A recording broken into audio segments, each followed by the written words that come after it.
My dearest Dorothy, it is with deepest pride and greatest pleasure that we invite you here today. We'll invite you to step outside and we'll take your luggage, watch your step, and welcome to Holden Village. We are one, come along and join the fun. Waves and welcomes at the dock, Dorothy and Hud second to none. Here's a hand for bags of grain as we pass them down the chain. What's in this one? It's so heavy. It's peanut butter, don't complain. Here's where all our garbage goes. By the time you leave, you'll know how to compost and recycle. Don't believe me, just ask Chico. Here we are, the dining hall. Food is waiting for you all. And the dinner here is never second best. It's where we eat together and we pray together. We are one, we are one, we are one. We need help at large 3 in the mountains you will see. It takes a village all together to create community. Many hands will make one glide. It's like the birds of snow will fly. Holy clarities of friendship, but be careful with the hardship. Mark and Nancy are on call. They're the cutest of them all. Check the safety guard before a mountain fall. But more than nature is a hike together. We are one, we are one, we are one. As you can gaze, they're a part of all our days. So are the martins, pine trees, flowers, squirrels, fishes, and black bears. We shall all be welcome here. You're one with us, you're made to bear. Mother crushing in this package, you're on JBTRQ. That'll prayer for this meal so that others may might feel. Our community does not end at the door. The lives of others in our hearts forever. We are one, we are one, we are one. O God, for daily bread we give thanks. To those who have bread, give hunger for justice, and to those who hunger, give bread. Amen. Hey y'all, this is Dorothy. She came in on the bus with me today. Dorothy, this is Lori and Sherry. Hi Dorothy, what brings you to Holden? Well, I heard about it from my uncle. He worked here after college, and it sounded like a really great place. So I just thought I'd come here and see if a change would be good.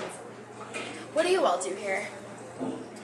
Well, like I said on the bus, came here to live deliberately and really suck the marrow out of life, so that when I come to die, I do not discover that I have not lived. Also, I worked up at Lodge 3. So. And I'm doing research for my dissertation. I'm currently studying the environmental effects of the mine remediation here. I work in the craft cave. I needed a change of pace. Boston moved too quickly for me. So how long are you here for? 42 days. Wow, that's very exact. Yeah, I run my life on a pretty tight schedule. I'm very organized. It runs in the family. My great-grandfather, John Wanamaker, was wildly successful because of his attention to detail, so I try to be like him in that way. Well, things here run a little differently. We run on a loose schedule. It might be good for you to have a change of a busy schedule. I'm fine with my schedule the way it is. Well, we should do something outdoors together sometime. I could show you the hydroelectric plant. What is that? Well, we get most of our power from a creek nearby. And during the winter, we don't get that much power, so we can't use things like hair dryers or other things that plug in. And sometimes we don't get hot showers either. I can't use my hairdryer? That seems silly. Couldn't you just switch to diesel so that people don't have to worry about stuff like that? Well, we're trying to lessen our ecological footprint. What is that? It basically just measures our environmental impact. And it does so by telling you how many planets it would take in order to live just like you. So for instance, if every person on the planet lived like all Americans would, we'd need like 5 Earths. Well, we work harder and we have more access to natural resources. We should be able to take advantage of that. And it's not like we have the technology right now to fix it, so can't we just let the next generation take care of it? Dorothy, that's funny. That's real funny, Dorothy. I say I have an idea. How's about I show you how to take care of your dishes, and then I'll show you around the kitchen.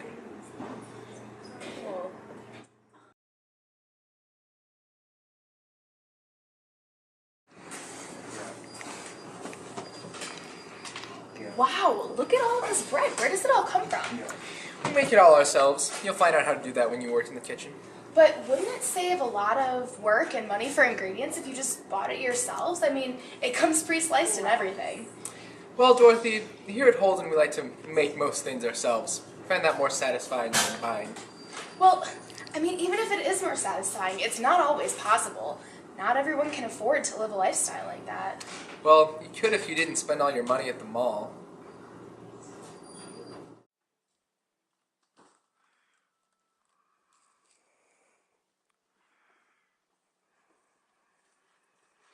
Right up there is copper. That's buckskin right there. Right now I'm in a golden corner here. A lot of our village products are like that.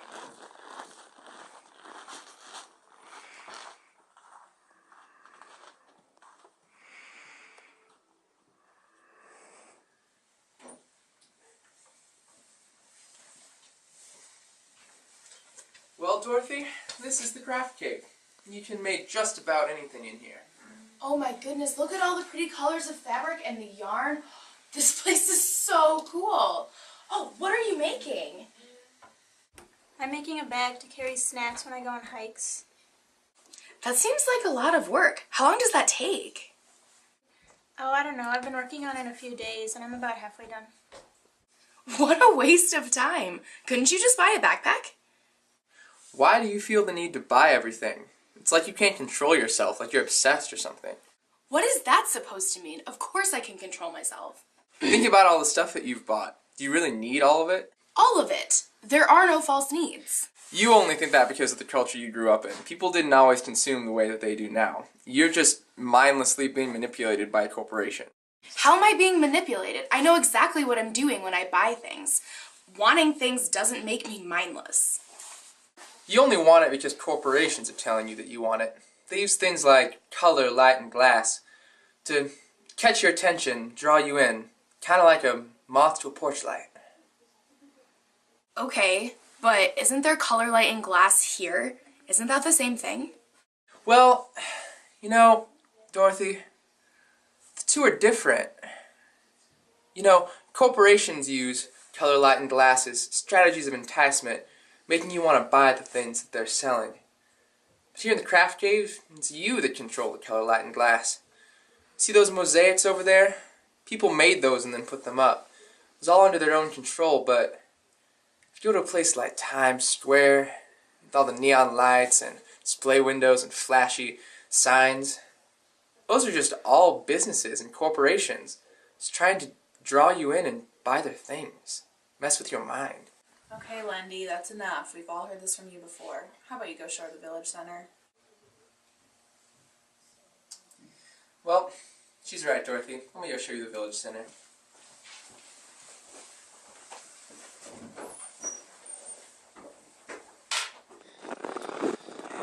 Oh, look at these pretty ice shapes. They're so sparkly.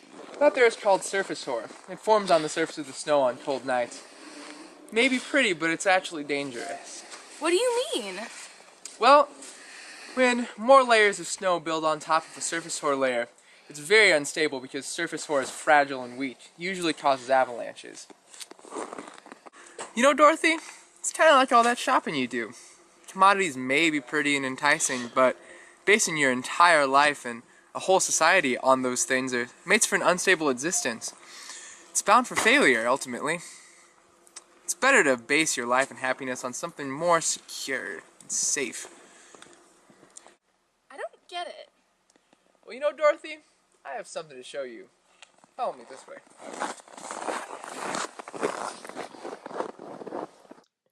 Where's all my surface whores? Let me hear y'all surface whores. Hey, surface whore, surface whore, surface whore, surface. Hey, surface whore, surface whore, surface whore, surface. She saw all dresses hanging in department stores. Used to make her own wardrobe. Till they said, Hello, hey girl, you wanna go to work? oh no. Get your color light and black skin. Leave behind your dirt and pride. Perfume heals Paris couture. You'll be just like royalty. Would you want to look like me? Yeah. Ain't that what you really need? He used to be satisfied by a simple life, so admin showed him all his faults, saying, Your breath ain't too clean, boy. You should try Listerine. do you really think that those ads are true? Do they make you feel insecure? Do they make you think you need more and more, and less of what you used to hold dear? Now they're all working 9 to 5, paying their credit card bills, throwing old stuff out, all the while they scream and shout, more, more. Do you really think that comfort is so bad? Would you rather live off the land? With sickness drowning back, breaking labor. It's consuming that has saved us all. Yeah, come with us, little girl, and you're gonna see. Ain't no need to hate, you got that story straight. Don't worry that those shoes make that dictionary saying. My wax and yours. Disagree? Well, that's you, and I'm sorry. Joining new friends who can fly in Ferraris. Forget where you're from, all the hard work and strife. Like heels 3 times, and welcome to the good life. We drink wine with diamonds in the glass that encase the meaning of expensive taste.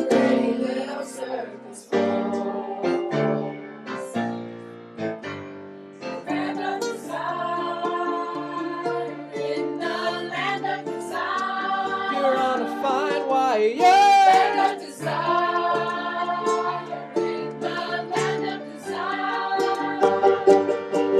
It's easy for you to say your life's the best. Look at the lives of the rest of the people on the street working to make ends meet. Shopping makes you leave behind differences, 'cause anyone can go to the mall. No, it fragments, separates, and it isolates. Those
I really like your hat. Did you knit it? Thanks. No, actually I bought it online. But don't you knit? Yeah, but it's so much easier to buy it online. What store did you get it from? I want one too. It's from the North Face. I just got one yesterday too. I can't wait for it to get here. Oh, wow. Claire, you are such a trendsetter. Think about how many resources went into that one hat. The people who made the materials, the people who made the hat, and the pollution from the shipping. Wouldn't it have been better just to make your own hat? Then it'd be one of a kind too. I guess. But it is so cute to have matching hats. And besides, think about all the extra time you have since you didn't have to knit it yourself. I really wanted the matching scarf too, but I ran out of money. Yeah, me too. I went on an online shopping spree, and now I don't really have any money left to go see my parents. How did that happen? Well, I kept clicking on ads and going to different websites, but don't worry, I only bought the things I really need. And so many other people have the same stuff. I didn't want to feel left out. I know! I'm hard to budget, but there are so many things I need. I don't know how I'm gonna afford it all. Well, don't you guys have a copper mine? Why don't you just open it back up? It could bring a ton of money into the village. Yeah, that's such a good idea. But we're in the middle of fixing the damage the mine has already done. We can't just open it back up. Yeah, but all the barges and machinery are polluting the area. The remediation might not even be worth it. Besides, isn't the whole thing kind of hypocritical? I thought we were supposed to be preserving nature, and isn't that creek being completely rerouted? That sounds more like benevolent domination than preservation to me. So it isn't perfect, but it's the best we can do given our circumstances. Besides, if we opened the mine back up, who would work there? Whoever needs a job? Okay, but it's dangerous to work in a mine. So by selling the copper, you're also selling the health and the lives of the mine workers. The same thing happens when you buy things online, like a hat. You may also be contributing to environmental or humanitarian issues. God calls us to care for the earth and the people inhabiting it, not exploit them. That's what we're trying to do here. We're being stewards of the earth. But doesn't God say in the Bible that we have dominion over the earth and the animals? Doesn't that mean we can do what we want? Well, I guess it depends on how you read those passages. There are other ones that say we need to till and keep the earth. God gave us the earth, and we need to care for it as best as we can. We're fallen creatures, but we shouldn't let that affect the way we treat nature. And having dominion over the earth doesn't mean we can penetrate it and leave it devastated.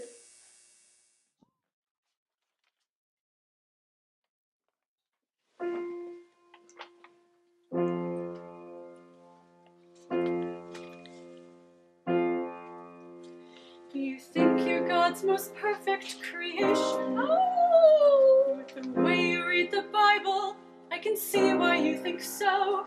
But if you take another view, this isn't all for you. How can there be so much that you can't see? You can't see.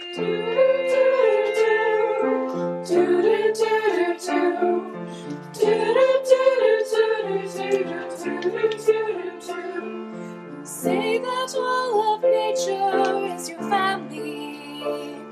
Plants and animals are not for human use. But if a rare flower could cure cancer, would you really have to think before you choose? You think you're the only thing that matters. The world is just a tool to help you live. But every single mountain and pine barton has a value aside from what you give. Have you ever watched the sunrise from the mountain top? Or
then you'll understand how we fit in.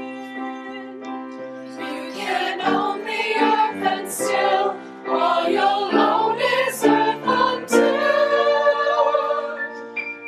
you see the beauty of the valley we live in.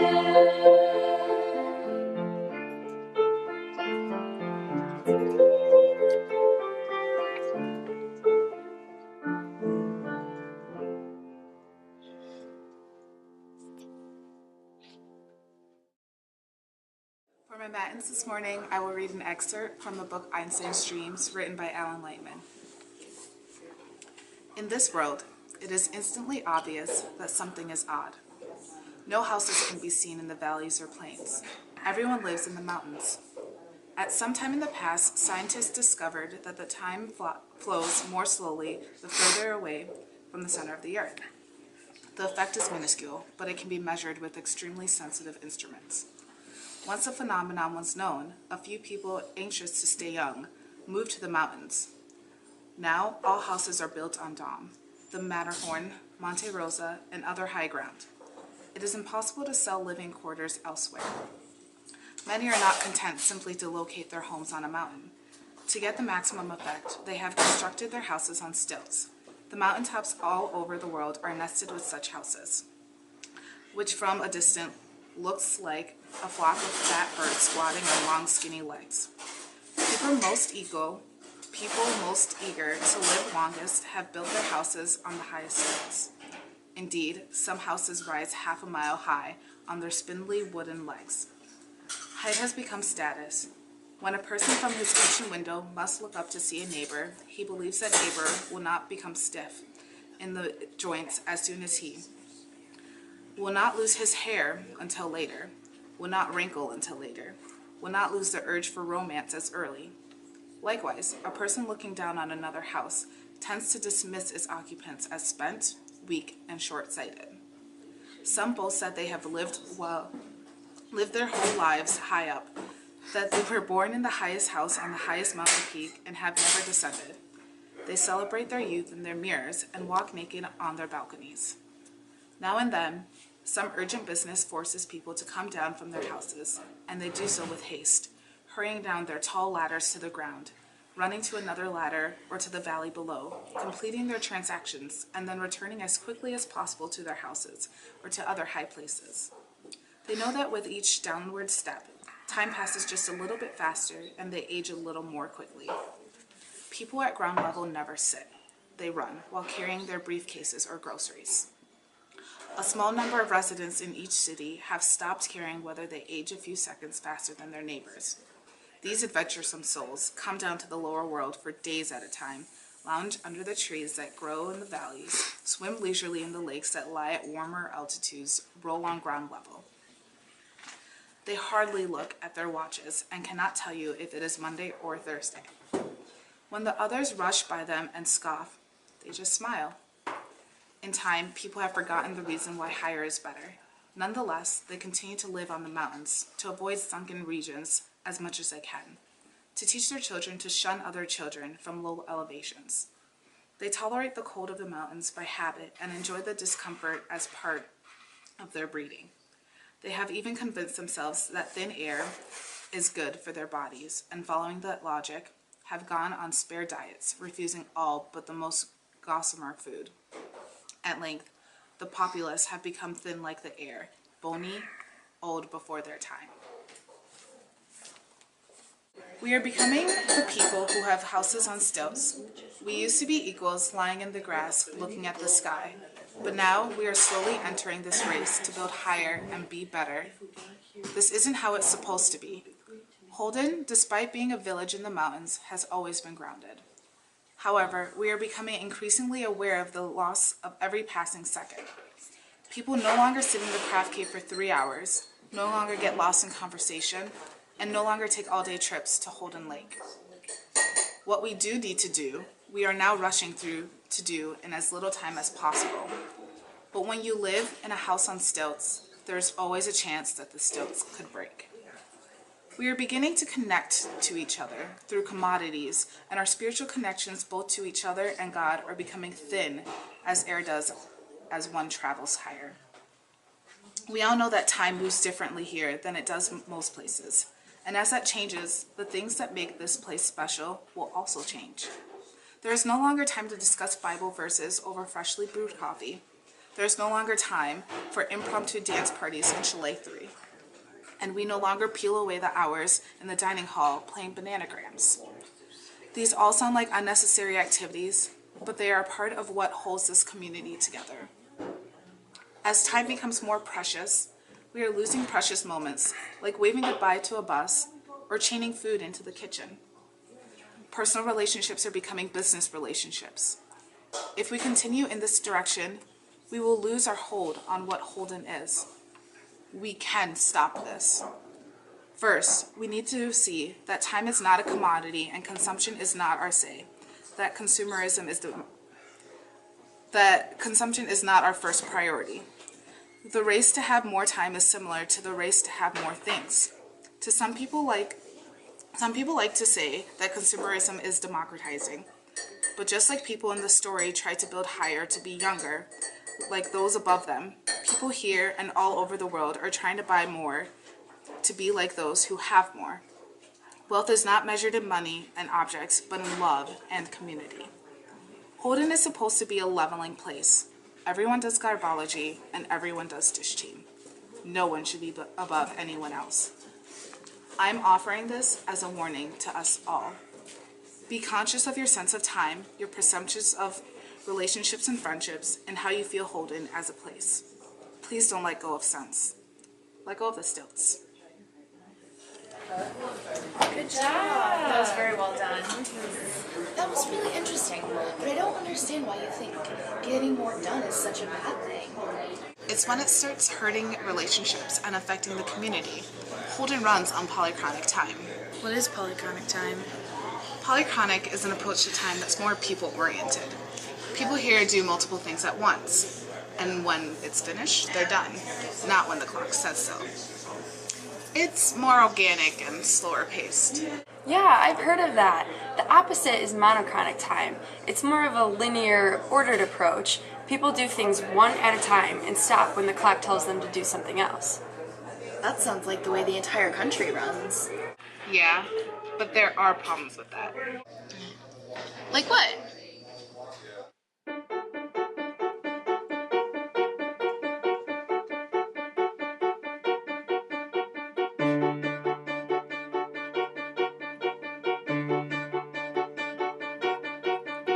I've been listening to you, but I don't understand. How can you let the clock dictate all of your plans? Look at us now, we're slaves to the clock, but don't you know? Time's a construct that's made by man. Why do watches have control? Just one tick, and then you get up and leave. One more time, are friends with what you achieve. Oh, monochronic, you're always so stressed out. Calm down, you're gonna have a heart attack. Monochronic, you always scream and shout. Oh, where's the time for everything? You think you're so free-spirited, but it's just unrealistic.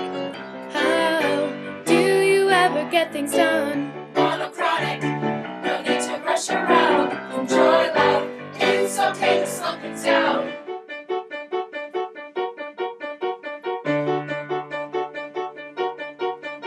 I've been waiting for hours, but you never showed. You should show some respect, this is getting so old.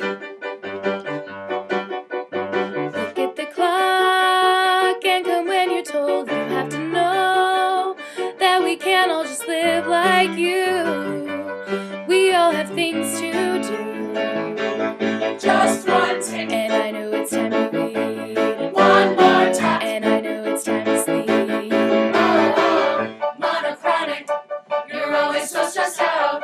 Calm down, you're gonna have a heart attack. Monochronic, you always scream and shout.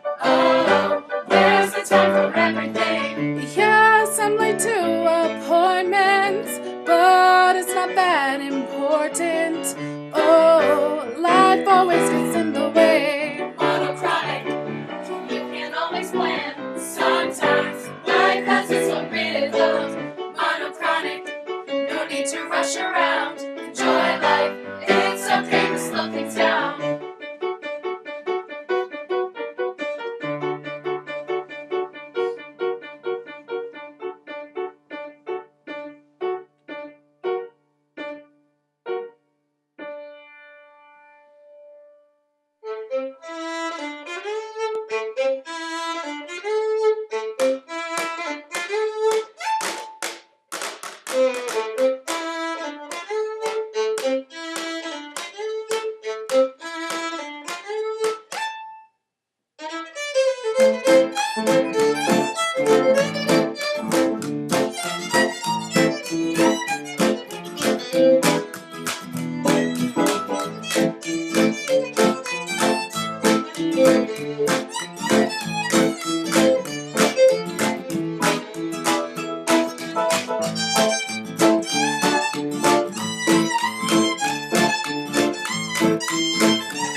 Okay everyone, if you could all turn to page 348. Oh Lord, won't you buy me a Mercedes-Benz? My friends all have Porsches, I must make amends.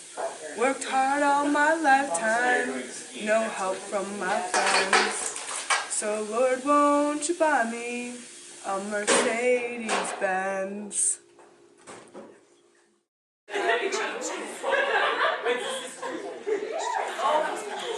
Oh my God, I love it.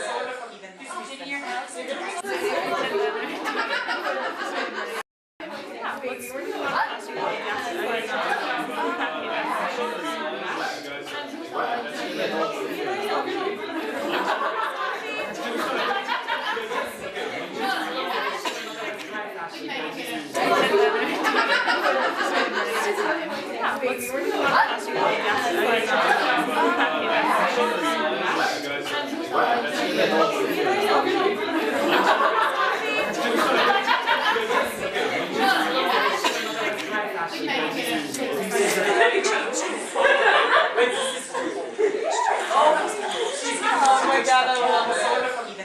In your house?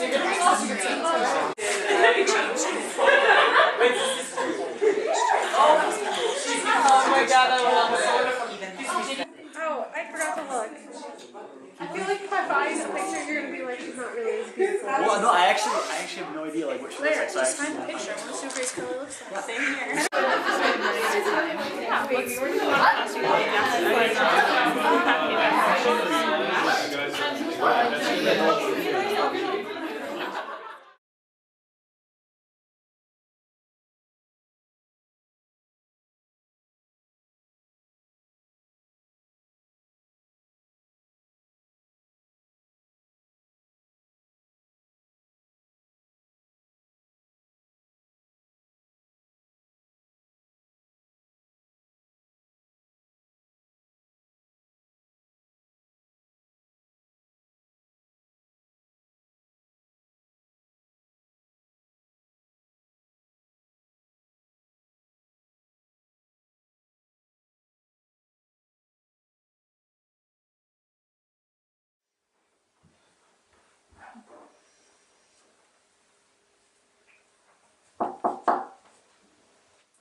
Dorothy? Yeah.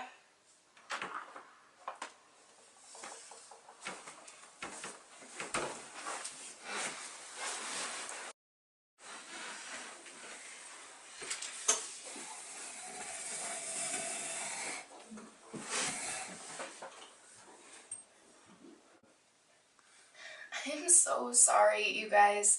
I ruined everything. Well, I don't think you ruined everything.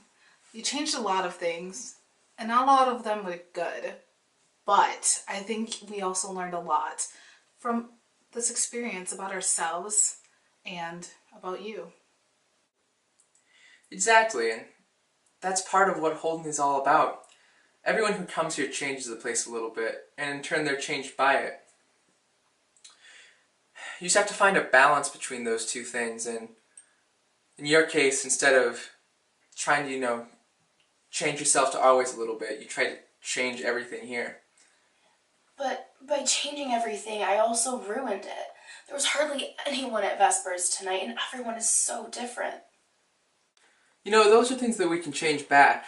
We allowed corporations to make all the meaning in our lives and gave them more power by wanting their goods and choosing to buy them instead of making them ourselves. Instead of giving our new scarves meaning by the way that we knit them, we actively accepted the meaning that corporations gave to them. We let that be how we made meaning here, when really we had a wonderful meaning-making system in place already. It was better for our community for us to use spiritual experiences, Vespers and Matins, to make meaning out of our lives. That's what makes Holden a real alternative to the kind of life that you see in other places. When we decide not to buy everything, like we decided to buy everything, then we'll take the power away from these corporations and things would go back to normal. But that still means that I ruined everything. How could you have learned from this? Well, for instance, I always used to think that you could distinguish between a need and a want, but I've learned that's not really possible. What people once called a luxury, we might call a necessity nowadays. And, beyond our basic necessities like food and shelter and water, all of our needs are determined by our cultural environment. So, before wanting new things became a need, needs at Holden were things like Vespers and admiring nature? Yep, that was the norm. Instead of being pressured to keep up with our neighbors or buy the newest things, we were drawn to eat meals with our friends and to go to Vespers.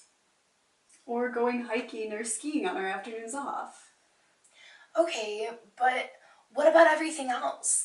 Everybody is so stressed out all the time now because they're trying to squeeze so many things into one day. Everyone used to be so relaxed. Well, when I explained it to you, I made it seem a lot more black and white than it really was. I prefer to move at a slower pace. I always thought that was better. But some people here really do thrive on a fast-paced environment. So what you're saying is that Holden is more of a middle ground when it comes to time. Yes, we have a very set schedule and we have a routine, which is very monochronic, but one of the only things that we're required to go to is Vespers. But the schedule is always so full of things to do. Like you could watch a documentary or have a snowball fight. But that also allows our schedules to be flexible. If you prefer to be doing something all the time, then there's plenty of things to do. If you prefer more downtime, then that's fine too. The social norm doesn't pressure us to be productive all the time, like it does in other cities in the United States. Instead, the social norm allows either way. There are also places in and around the village where time flows differently. Usually these spots are somewhere in nature, like Holden Lake, or a certain spot in a mountain peak where the view's the best.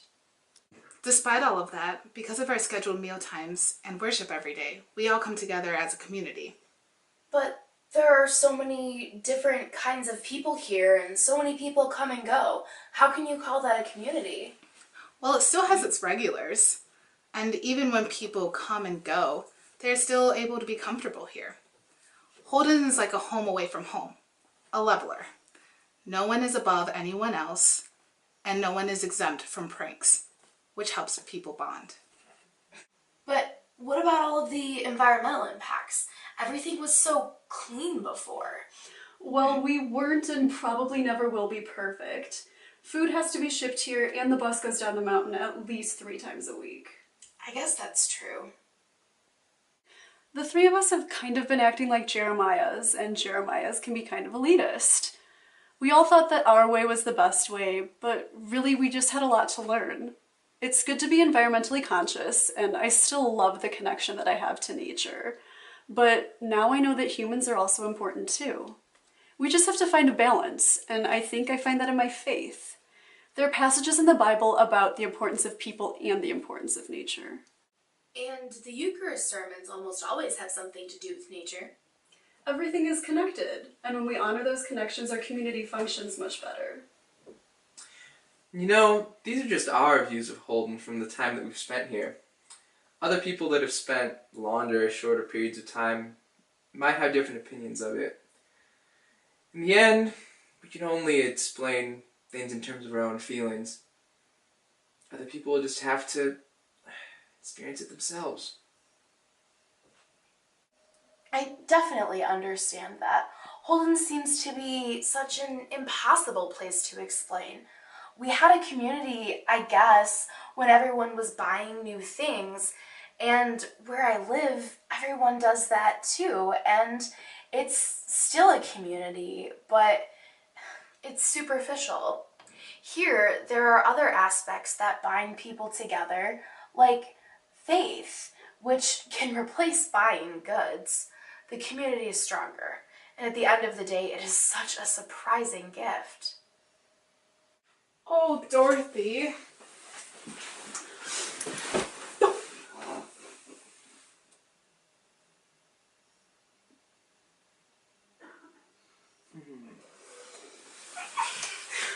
We are one, we are one, we are one.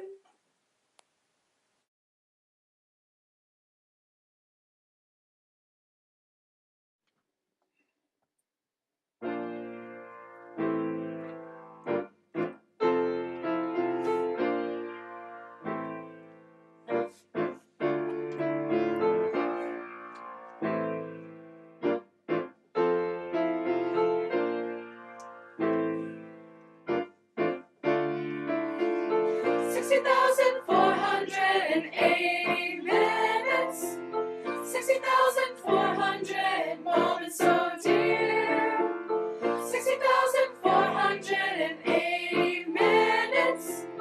How do we measure our time here? In mountains and matins and slices of homemade bread, in friendships, vespers and roofalanches.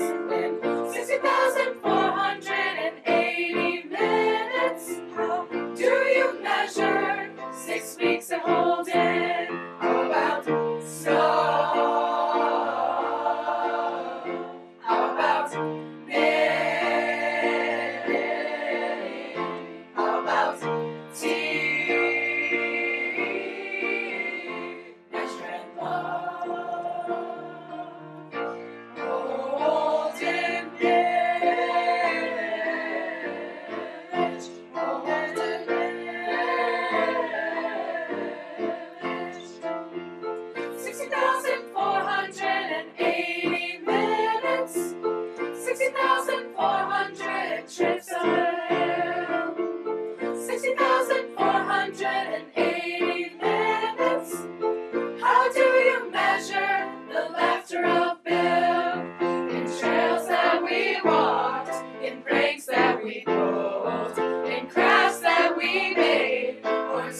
days to pass, we thought the slope would be alright.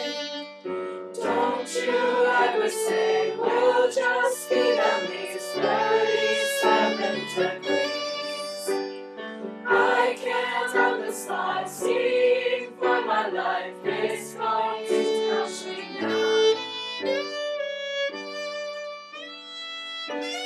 I got caught in an avalanche. It never hit so hard and fast. All I wanted was to cross its path. All it ever did was bury me. Yeah, it buried me. I climbed and fell right down the hill, and now I'm not getting out. It crushed me slowly, completely muffled the sounds of my cries for help. Don't you ever say I can't walk away, I am buried alone. Get your beacons out, you can't hear my shouts, you should start groping now.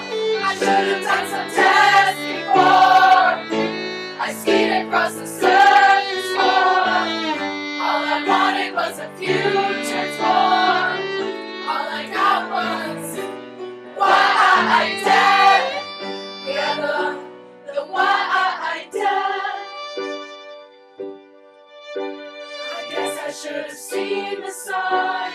I thought the snow was delicate, beautiful and fragile. The girl should have decided it. Why didn't I see the signs? Should have held on to a tree. Now it's my last selfie. You should always say you know nothing about avalanches. You should have listened to Mr. Rams news. He could have saved you. I got caught in an avalanche. It never hit so hard and fast. All I wanted was to cross this path. All it ever did was bury me. Yeah, it buried me. It buried me.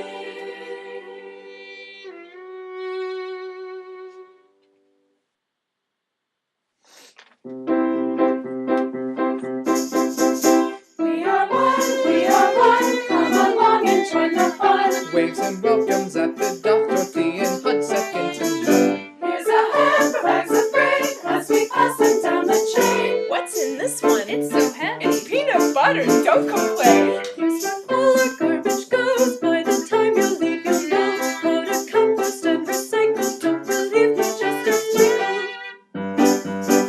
Here we are, the dining hall. Food is waiting for you all. And the dinner here is never second best. It's where we eat together and we pray together. We are one, we are one, we are one. We need help at Lodge 3 in the mountains. You will see it takes a village all together to create community. Many hands will make one glide. It's like the birds of snow will fly. Holy clarities and friendship, but be careful with the hurt you. Mark and Nancy are on call. They're the cutest of them all. Check the safety guard before a mountain wall. But more than nature is a hike together. We are one, we are one, we are one. As you can gaze, they're a part of all our days. So are the martins, pine trees, flowers, squirrels, fishes, and black bears. You're welcome here, you're welcome fast, you're made to bear. Mother Crush and Nathan's package, you're on GBT,